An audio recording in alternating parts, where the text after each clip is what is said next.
What is up, everybody? Welcome back to another video. In today's video, we are back with another initial reactions video to the Detroit Lions 31-26 win over the Chicago Bears to move to 8-2 on the season. You heard that right, 8-2.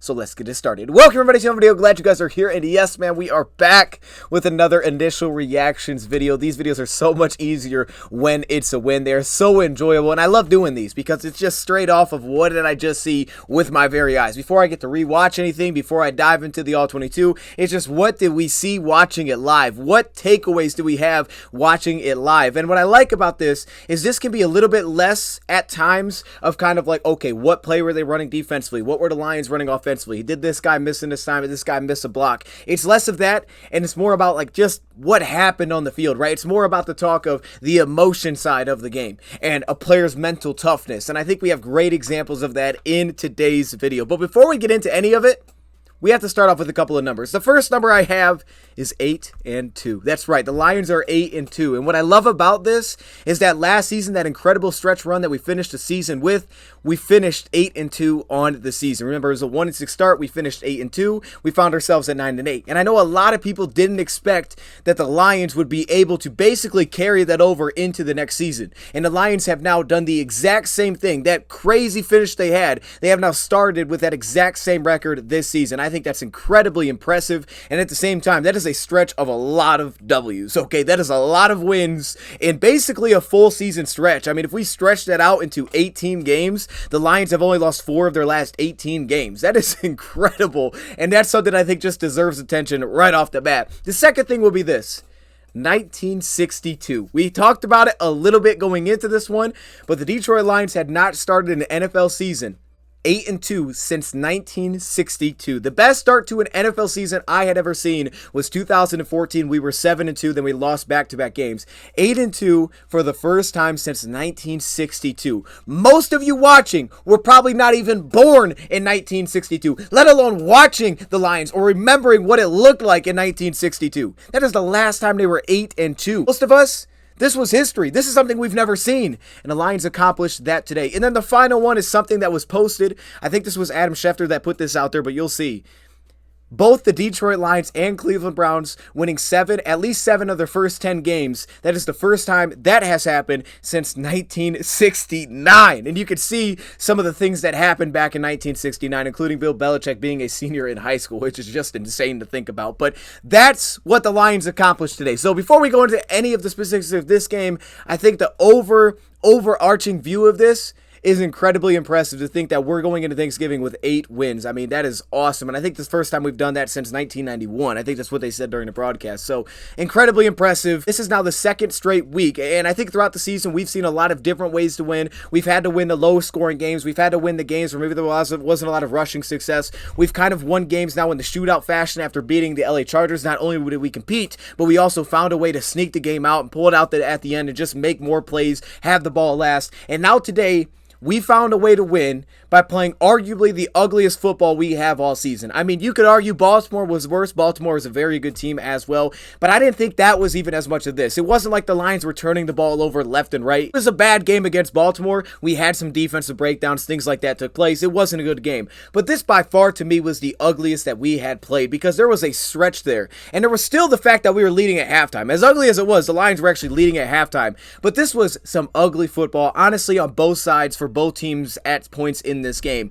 But this is also the Lions with 4 turnovers winning this game, and I believe this may not be correct, but I looked it up, that this would be the first team to win this season heading into this week with at least 4 turnovers in a game. Teams were 0-14 coming into this week. So again, Lions doing something, showing you another way to win a football game. And to me, that's why this one was so impressive, because it wasn't like the Lions played their best football and I walked back and I'm like, yo, their defense was on point. They dominated the run game. Their passing game was spotless. It wasn't that.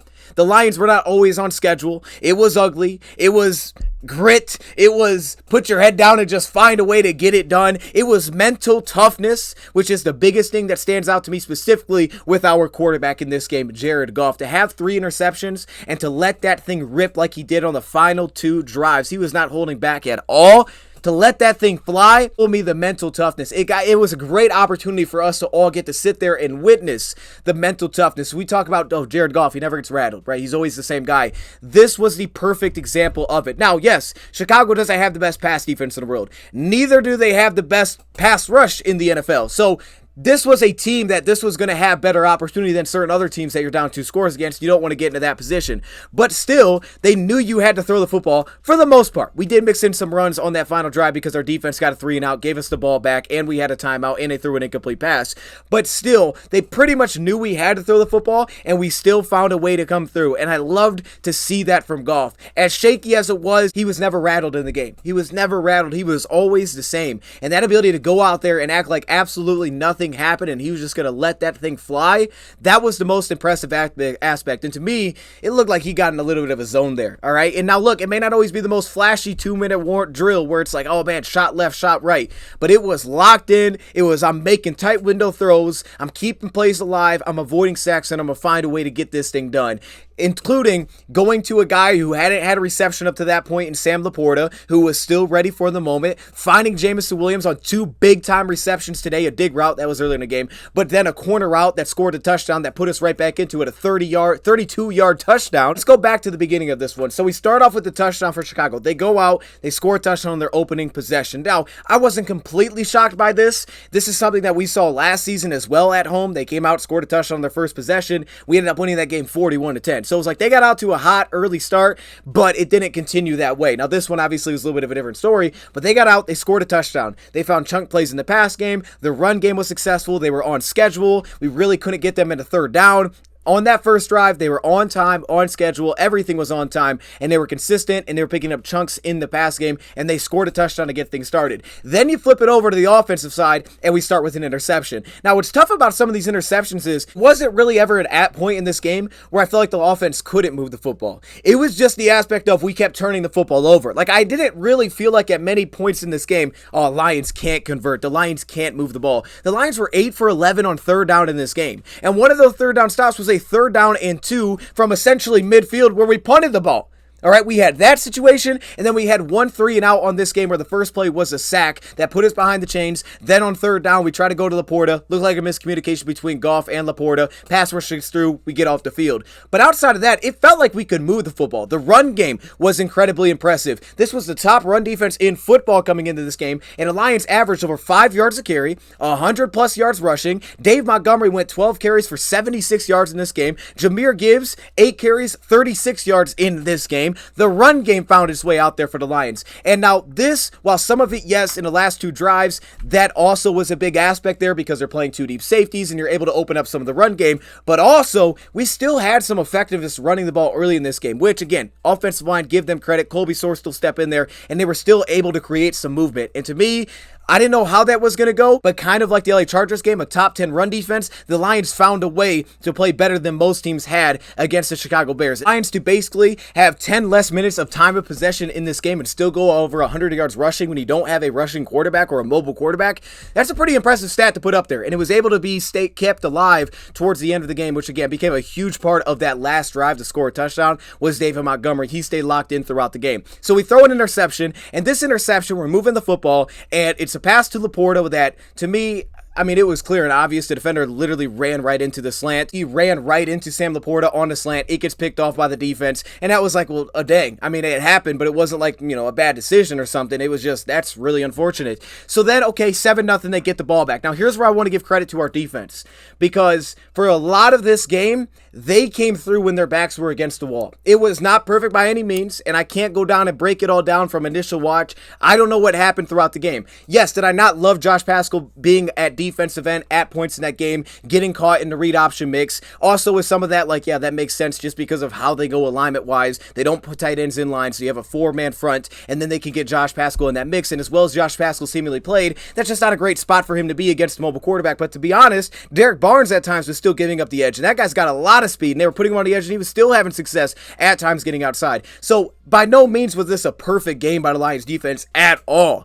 But one thing that I can say is that for the most part, they usually had our backs, for the most part, when we gave them short fields. And this would be the first example. We throw an interception, pretty good field position, are able to force a punt. And it starts off with Brian Branch with a huge -6 yard tackle for loss. Brian Branch was incredible in this game. Got called for a illegal contact penalty. I thought it was a really weak penalty. I mean, I would have to see it again, but it looked awful. But really, he played extremely well in this game. Nearly jumped the route from a safety alignment right on DJ Moore, shutting down, creating negative run plays, even after effective first down plays. We talked about coming into this. The first and second down to me was key. Third down is always key, right? Okay, how do you do on third down? But first and second down were crucial in this one, especially if it was a tight ball game, just because of the aspect of on first down and second down, that run game can still be alive for them. So if on first down, you can force a negative or limit the yardage, then you can force them to run, you can limit the yardage, get them into a third down spot where they don't want to consistently live in a drop back passing game. So for Brian Branch, his ability to force negatives really helped set us up defensively. Now, one thing I will say just from initial watch,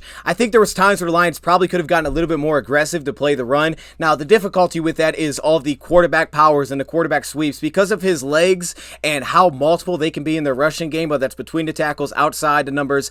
Because of how multiple they can be, it can be difficult to say that, oh, we're just going to sell out for the run because it can really go everywhere.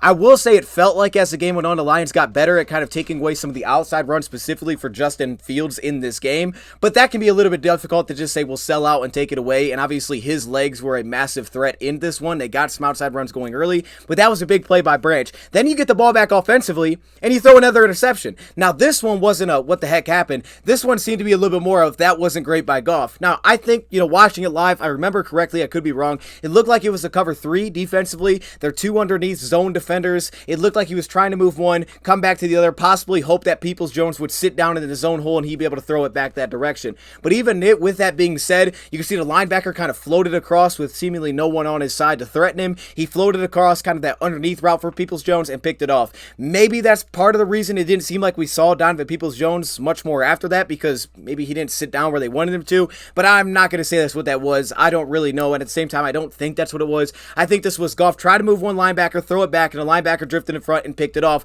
The linebacker made a good play. But our first 2 possessions, we're talking about interceptions. Defensively, the defense stood up and got us the football back. So we're talking about giving up a touchdown drive to open the game. Their second drive is shut down by a Brian Branch tackle for loss, -6. Then they're forced to pass, and they don't look as comfortable. And by the way, we look at the pass rush side of things. Another reason that our pass rush probably couldn't be more effective than it was throughout the game is because there were a lot of times where we couldn't get them into obvious passing downs. We saw what happened the very first time they were in an obvious passing down, to be honest. It was a forced fumble that was turned into a safety by Aiden Hutchinson. That's not where they want to live, which is why, like I felt like last year, we went into half with a lead, we were able to build on that lead, and then the game got away from them, and then we were able to really take them out of where they're comfortable. This game, we had an opportunity to do that coming out of the half, but we didn't because we got stopped on a 3rd and 2. We punted it away, they go down, kick a field goal, and they're still right in the game. So we were never really able to get them into that spot, and we would have had an opportunity. I think if the Lions score coming out of half, go up 21-10, I think this game could have been completely different, but that didn't happen, and because that did not happen, because they were neck and neck, and really they led this game,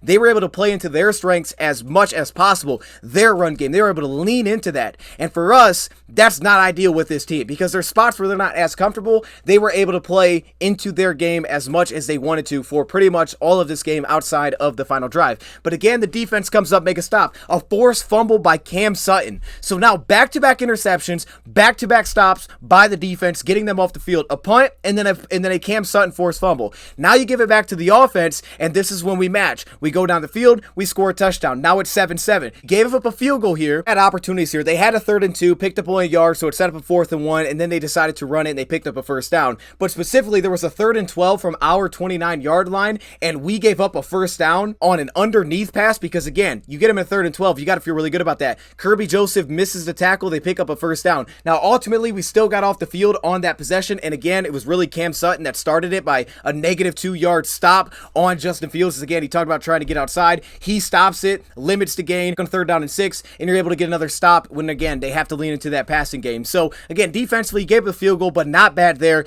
Give it back to your offense, and as bad as that first half was, staying locked in, and that's exactly what that 2-minute drive was. Again, Jared Goff, as bad as the back-to-back interceptions were to start it off, to mentally stay in the game, drive us down the field, punch it into an end zone, throw a tight window throw, and also score in the red zone, which is something that we've not been great at this season. The Lions were 3 for 3 in the red zone in this game. Ben Johnson was incredibly creative creative in this game to punch the ball in. You talk about that first touchdown drive, the little play to Jahmyr Gibbs to score, which was putting Dan Skipper at receiver, jet motioning Melk Rodriguez. Everybody thinks it's going right. And then you flip it out to Jahmyr Gibbs. Opposite of that, he walks into the end zone. To get to that spot, the creativity, Amon-Ra St. Brown getting the football from a receiver alignment, getting the ball, pull a couple of offensive linemen, you're able to pick up a first down. Now, I will say the only thing I didn't love, and this is, I don't want to sound like, oh, you can't say you didn't love it because it doesn't work. I try not to do that. But I do think that it can get a little bit predictable when we put St. Brown at running back. Now, of course, Goff seemingly had more options than just sort of St. Brown. So that pass was almost jumped and picked off. But to that, I think, with the timing, it's like, yo, if you're going to throw this Saint, the ball has to come out basically immediately. So it's kind of difficult to say, like, well, hold on to it and see if he gets open. Because if you're going to throw it, you have to throw it. And I think that's one thing, is that it can get a little bit predictable. We seemingly always go to him when he's at back. We don't like decoy him. We were always trying to get him the ball first. And still, we kept the ball. They dropped interception. That's why they play defense. And offensively, the creativity was there in the red zone. So twice, especially the second time without timeouts, down and away, Amon-Ra St. Brown, the amount of clutch grabs that he has scooping the ball off the turf is incredible. He had like 3 in this game where he's just sliding that thing off the turf. St. Brown is ridiculous. I mean, we don't talk about him enough. He's ridiculous, man. But anyways, so now it's 14-10 going to half. And to me, as bad as that first half was, 2 interceptions, this is where the game could have flipped. And if the Lions would have went down and scored, honestly, even 3, but if they would have scored a touchdown, I think the game would have changed completely in this one. And that, it would have played in my prediction probably a lot better, because that's kind of what I was expecting. I thought the second half we'd be able to pull away. And we were right there. We were moving the ball well. Second half, we're moving the ball well. We're running extremely well. You could argue we should have ran the ball on 3rd and 2. We tried to throw it. Sanborn comes around the edge. We don't pick him up as a blitzer. First read's not there. He's sacked on the play. We punt. And to me, that was the crucial play, because again, if the Lions do anything there, I think this game looks different, but it didn't. So now it's 14-10. We punted away because, again, we get stopped in midfield. Not because we couldn't move the ball, but because on a 3rd and 2, we didn't pick it up, and we were 8 for 11 on 3rd downs in this game. Speaking of 3rd downs, defensively, we then give up a field goal, which makes it 14-13, which, again, makes it a 1-point game. Now they're right there with us. And, again, on this possession, you had another opportunity to get off the field. Now, let me hop in here real quick to address this. I had 2 plays messed up here. This was the play that I thought it was a bad call against Brian Branch. To call this a legal contact penalty on an incomplete pass, we would have been off the field. They were on their own side of the 50. We would have punted away. We would have gotten the football back after a pre-snap penalty, which seemed like the only penalties they were getting called for. But this was, to me, a bad flag. Again, I'm not going to go that far into the ref side, but I'm really stopping in here just to say this because I had 2 plays confused here. But that's why this drive continued, was because of this illegal contact play when we had forced an incomplete pass on the 3rd and 15. Back to the video. Still get a stop. We're up by 1. We're thinking we're getting the ball back. Okay, another opportunity built on the lead. We fumble the kickoff. So now if defense is back out there, again, we haven't backed up. 2nd and 21. Exactly where you want him. What do we give up? A shot play. Jerry Jacobs on DJ Moore. And I don't know what they were in. It looked like maybe it was like quarters or something like that. So he was outside leverage. Maybe he was just straight up man-to-man with DJ Moore. Point is, he gets beat over top. It was a good throw by Fields. The pressure was there. Julian Okwara had a win. The pass rush was there. Ali McNeil had a sack today. Aiden Hutchinson made the big play. Julian Okwara had pressure. Charles Harris had a really nice pressure through the left tackle. Pressure was there in this game, which again was really nice to see, but he steps up, picks up the big shot play. Now all of a sudden we're trailing. And to me, again, that one play midfield could have changed everything. So now we're down by a touchdown. This is where it felt like things couldn't get more wrong. Another interception. Lions down 6. Okay, as bad as it's been, let's just breathe. We'll be fine. We can still move the football. We throw another interception. And this one, again, I don't really know where he was throwing it, to be honest, on this play. I've only seen it the one time. And to me, this one, obviously the ball got tipped, which is the main reason that it was picked off. But I don't know that someone was actually open. It looked like a tight window throw. Maybe he was trying to layer into the second level. I thought maybe we would see more of that in this game. I understand why we didn't. One, because we just didn't have the ball that much. I mean, if we would have had more extended drives, or if we would have had the ball more often, we probably would have seen more of that just because we had the ball more. More of those second level throws, I thought we'd be able to have more consistency in this game. I would also give them some credit. They kind of took away the shot plays. I think a lot of times that we try to connect with some of the play action looks defensively really didn't seemingly have much connection there outside of Josh Reynolds' PI that he was able to draw going vertically, which counts. I mean, it doesn't go to the stat line, but it counts. So it happened, but they seem to take those away pretty well. So I'll give them some credit there defensively. But I thought we attacked more of the second level, kind of like that Jameson Williams dig route where Goff had to come off a read, come back, took a big hit, picked up a first down. And I'll give credit to the defense. They started at our 43-yard line on this possession, and we were able to get off the field defensively and hold them to a field goal. The thing I'll point out about this one is the decision by them to kick a field goal. I understand going up by 2 scores, that makes sense, but they did decide to take the field goal. Still got to give the defense credit because on a 3rd and 1, they seemingly tried to QB sneak, and the Lions actually got off the field, which was a massive stop on a 3rd and 1. Offense offense gets back on the field. This is with our 1-3 and out of the game. Again, a sack to start it off. When you try to roll out, Montez Sweat brings him down, made a really good play, stayed very disciplined. Then you come back on third down, miscommunication with Sam Laporta, pass incomplete. Now it's a 9-point game. This is when you kind of started to feel like, okay, defense, someone's got to pick us up. And to be honest, the defense did. But in saying that, it wasn't this drive. I mean, this was an 8+ minute drive by Chicago. Now, the positive is we only gave up a field goal, but it was an 8+ minute drive by Chicago. This essentially felt like it was going to ice the game because of how long this rolled on.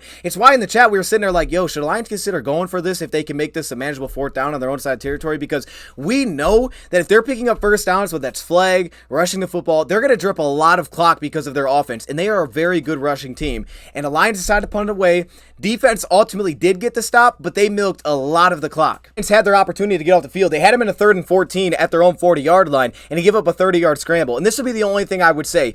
I didn't dislike them playing man coverage on third down because it seemingly worked in the back end. So I don't have any issues with that. I don't want to act like, oh, because it didn't work, I hated it. It was fine. But I think when you consistently show man coverage defensively on third down against a mobile quarterback, he'll start looking for that. And you're putting a lot of stress, of course, on your pass rush lanes because you don't play a spy either defensively. I don't have any issues with it, but I think when you consistently run it over and over, the quarterback can start to sense like, oh, they're going to play man coverage. I'm going to kind of look for the run, especially on third and long because they weren't really converting them by passing the football. They were converting them by flags, if we're being honest. Brian Branch gets called for a flag, it's a first down. So they weren't even really converting these by passing it. So I think for Fields, he just kind of expected like they're going to go to man coverage. He takes off. We still had an illegal contact on Cam Sutton on this play, so it would have been a first regardless. But we had our opportunity to get off the field there, which was the play that we did not get off the field. Ran the ball 3 straight times, kind of confused me there on a 3rd and 7. I thought they might be more aggressive with the quarterback's a threat to rush the football. I would say if I'm a Bears fan, that's the only thing I'm looking back on those last couple of drives and saying, wait a minute, why did we not maybe do a little bit more than this? I mean, you took a shot play on your last possession. Okay, I get it. I mean, he was basically inches away from catching that and sealing the deal. But on this play, on a 3rd and 7 to run the football, like that one, man, I would have just thought you'd want to have more options available for Justin Fields to potentially take off there because we were having trouble with it defensively. But they decided to run it 3 straight times. They were cool with kicking a field goal. Maybe because we limited it, they didn't feel like they got close enough. And to me, this is where the mental toughness comes in. This is where Jared Goff stepped up and said, I'm not going to worry about anything that's happened to this point. Just got to lock in. And for the Lions to get the ball, score in a minute 16, they had 4:15 left on the clock, 3 timeouts, down by 12. Plays for me here was a 3rd and 2 pass to St. Brown, tight window throw to get it going on the outside, like a little curl route, kind of slid it in there between 2 defenders. Big pickup. Sam Laporta staying locked in. Jahmyr Gibbs had a crazy big time play. A little pass underneath that he broke the tackle, as he's already done. The first game we took a look at him was against the Raiders, where you see that ability for him to catch it, take 1 step back, and then slide off defenders. He did that exact same move. 1 step back, slid off the defender, and still got out of bounds, saved us some time. Then the shot play to Jamison Williams. Cornerback bites on the high-low. It looked like a similar look to what we did against Tampa Bay. Corner dives. Now you go over top. You have the leverage to the corner. Goff puts it out there. Again, there was no hesitation for him to let that thing go when he got this moment. He put all that behind him and just locked in and said, you know what? I have to be willing to throw this football. But at the same time, there was not really a lot of bad throws. I mean, he was kind of on point in these last couple of possessions. So we scored a touchdown. Defense then comes up clutch. Pulled out seemingly for the run on those first 2 downs, so it helped us out a little bit. Maybe the offense should have been more creative trying to really seal this deal. That would have made sense, I think, on the road. Like, let's just go seal this thing. They were kind of conservative. They ran the ball with the running back on their first 2 plays. Lions shut it down. Then on 3rd down again, they tried to get the shot over top. They were that close to hitting it, but they did not connect, and that's where their offense can really live. It's not as much about efficiency passing. It's more about chunk plays. They didn't hit it. The rookie seemed to kind of misplayed a little bit, and that's all the Lions needed. They literally came this close, seemingly, to just closing this game, just closing the door on us, but they did not hit it. And because of that, again, Jared Goff in this offense. And this Lions last drive was so impressive because of the run game. The Lions' ability to manage the clock, stay on top of the clock. I love the fact that they went to a double move to Jameson before the 2-minute warning, understanding that they were going to call that and that they would have the run game available to them on 2nd down for the 2-minute warning. I would have ran the ball on 1st down to Dave Montgomery. They decided to take a double move shot. They didn't hit it, but because they did that, they already knew in the back of their mind, whether we hit this or not, we can come back and run the football because this is not going to waste time on the clock. If we hit hit it, great. It's like a huge gain. If we don't hit it, that's fine. No clock's going to come off. We're still going to get a play before half. So they hand it off. Montgomery does his thing. Montgomery was incredible in this game. His vision seemingly was on point. His ability to hold linebackers, cut through gaps, the passing game impact, the pass pro when he stepped in, he laid a big block in one of these on one of these last two drives. But then also what he did as a runner, as a pass catcher, the little pass that Goff had to Montgomery, avoiding the sack, just kind of flipping it out there for him to make a great grab. St. Brown scooping something off the turf again. 73-yard drive, as well as again, even the throwaway from Goff to avoid the sack, get out of the pocket, throw away, no holding call. Like, that was a crucial play, even though nothing happened. You're at the 6-yard line. You take a sack there, everything shifts immediately. You bring your last time out right there, then you're backed up. Now you have to pass the ball. Everything changes. But because he gets out of the pocket, throws it away, we don't get called for holding. Now all of a sudden, the run game's still an element. And the Lions were able to hand it off to Gibbs, which was nice. It was a nice little seemingly delay there to give it to Gibbs. You're not expecting him to get the ball. Call their final timeout. Then because you're at the 1-yard line, you're able to give it to Montgomery against his former team to seal the deal. And he earned getting that football because he played a great game. He seals the deal. Then again, even the two-point conversion. You were 3 for 3 in the red zone. The creativity was there. The movement was there. The execution was there. On top of that, then to get on a classic Lions play, they've ran this many times. They look for the flat. Goff's able to work from 1 to 2, come all the way back to 3, and you have the tight end just leaking a little shallow drag route, and he just lofts it over the defense. Sam Laporta catches the 2-point conversion. You go up by 3, but it doesn't even matter then because Aiden Hutchinson just absolutely sealed the deal. And again, just because of how great St. Brown is, he decided to fair catch a straight-up punt on a free kick, and he actually tried to catch it, and this man caught it with literally 1,000 dudes surrounding him, all right? He was like on SpongeBob when they're selling the pretty patties. That's what the scene looked like for St. Brown. And he leaps in the air and takes it out of the air, seals the deal. Hutchinson had already punted the football into the crowd. Like, the finish to this was as epic as it gets. And to me, man, it's not the prettiest, but again, we how we talked about last week. It's not always, last week was pretty football. It's not always about that. It's about how many wins can you rack up. And all I know is that the Lions on Monday Night Football will all get to sit back, root for Kansas City, hope that they lose that game so we can be tied for top seed in the NFC, because that's what matters. Most teams in the league have had some losses. We're like, ooh, that's not great. Dallas lost to Arizona. No one was expecting that. All right, Philadelphia lost to the Jets. That's not maybe looking like a great loss right now. Every team has had that. We had an ugly loss to Baltimore. But how about the ugly wins? How about a 4+ turnover win, which I don't think anyone's done this season yet, except for us, just finding a way. So I want to give a shout out to Josh Paschal. Josh Paschal seemed to be just super disruptive in this game. Like, he seemed to just pop over and over in this one. Now, it's tough to ask him to handle some of the zone read responsibilities, and, maybe I would have liked to see the Lions play more consistently, some of that 5-man front looks, even when they don't have some of their tight ends in line. I can understand why that's a tough balance to ask, but that's a tough ask of Paschal. But outside of that, he seemed like he actually was doing pretty well.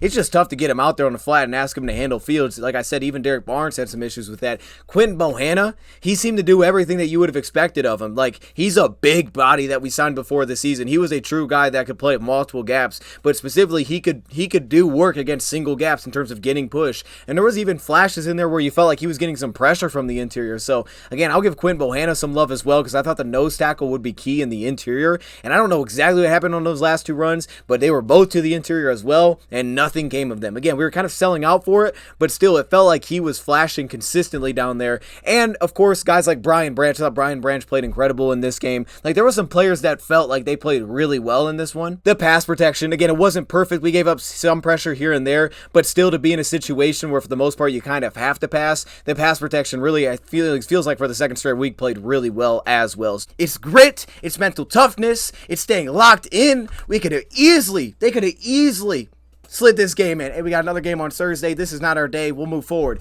To find a way to win this, to me, was the most impressive win on the season. And a couple last shout-outs I want to give. Cam Sutton, just from, watching it live, I thought Cam Sutton was just really good in this game for the most part. Coverage, obviously got called for the flag, but it didn't really matter. But outside of that, what he did as a run defender, multiple stops, a forced fumble. Cam Sutton was big time for us in this one. The flags were not great. Some of them I thought were weak. I'm not going to go into the referee side of thing.